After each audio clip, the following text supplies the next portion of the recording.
Et maintenant, une info particulièrement troublante. Une jeune femme aurait tenu des propos infâmes en affirmant que les films d'action ou de super-héros étaient sans exception des grosses daubes. Quoi? Des daubes? Elle purge en ce moment une peine de 23 épisodes, où elle devrait regarder l'intégralité des films de l'univers Marvel dans leur ordre de sortie. Le juge a aussi insisté pour qu'elle se filme et donne une critique objective. Bien fait pour sa gueule. Le prochain film sera Iron Man 3. C'est mon préféré. Ouais, pareil. Allez, on tient le bon bout. 7ème film sur 23. Ah, enfin un film que je vais aimer. Iron Man 3. C'est toujours avec Robert Downey Jr. qui cette fois sort de l'eau avec une armure pétée. On dirait qu'il se fait attaquer par des mecs qui lui ont volé son juste au corps. Ouais. Tony Stark, l'industriel flamboyant qui est aussi Iron Man. Sérieux? C'est Tony Stark Iron Man? Et confronté cette fois à un ennemi qui va attaquer sur tous les fronts.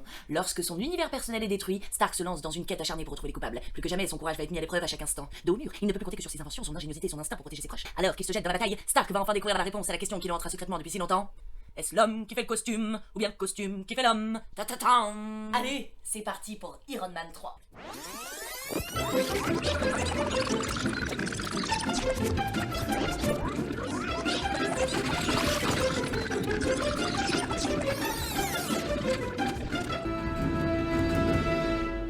I am Iron Man.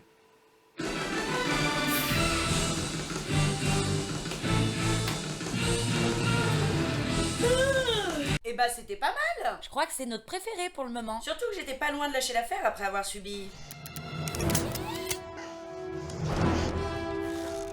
J'arrive pas à prendre au sérieux autant de...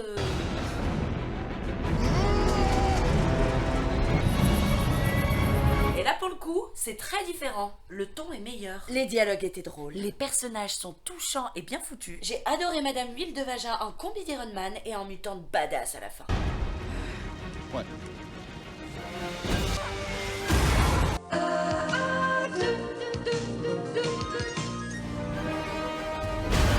Et j'y ai vraiment cru quand elle est tombée dans le feu. Oh, mais non. J'ai bien aimé le gamin. C'était mignon sans être gnangnan. So now you're just gonna leave me here, like my dad? Yeah. En fait, j'ai surtout aimé qu'on passe plus de temps sur Tony Stark que sur Iron Man. Même si à la fin ils se rattrapent et qu'ils nous en mettent un peu beaucoup trop dans la tronche. Mais contrairement à Avengers où je ressentais absolument rien pour les personnages, Là, je trouve que la mayonnaise a bien pris. bon, par contre, encore une fois, j'ai pas aimé les méchants. C'était brouillon. La nana botaniste ne sert à rien. On sait ni ce qu'elle veut ni pourquoi elle est là. Le moche qui se transforme en Brad Pitt du pauvre manque cruellement de développement. Hey, Tony. Aldridge Killian.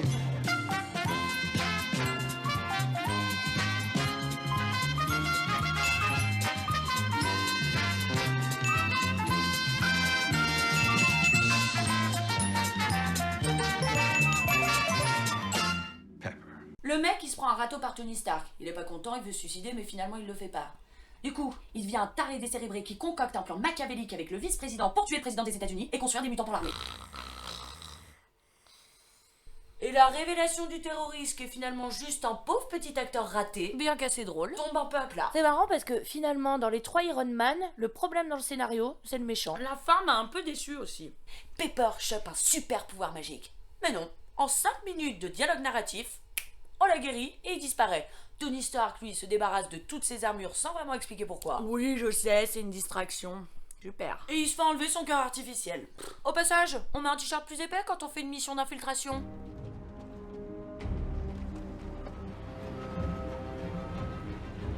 Donc, il enlève son cœur et les trucs en métal qu'il tuait. Pouf, comme ça. Le truc qui quand même définit et symbolise la genèse du personnage. Donc en fait, il suffisait d'appeler le médecin et puis c'était réglé, quoi. It's a terrible privilege. Bon, en vrai, je crois que je suis déçue parce que j'ai bien compris que je le reverrai plus à Iron Man. Et c'est le seul que j'aimais bien. Il reste qui après? L'autre avec son arc et ses flèches? Bon, c'est quoi le prochain film? Oh non! C'est l'autre débile avec son marteau magique!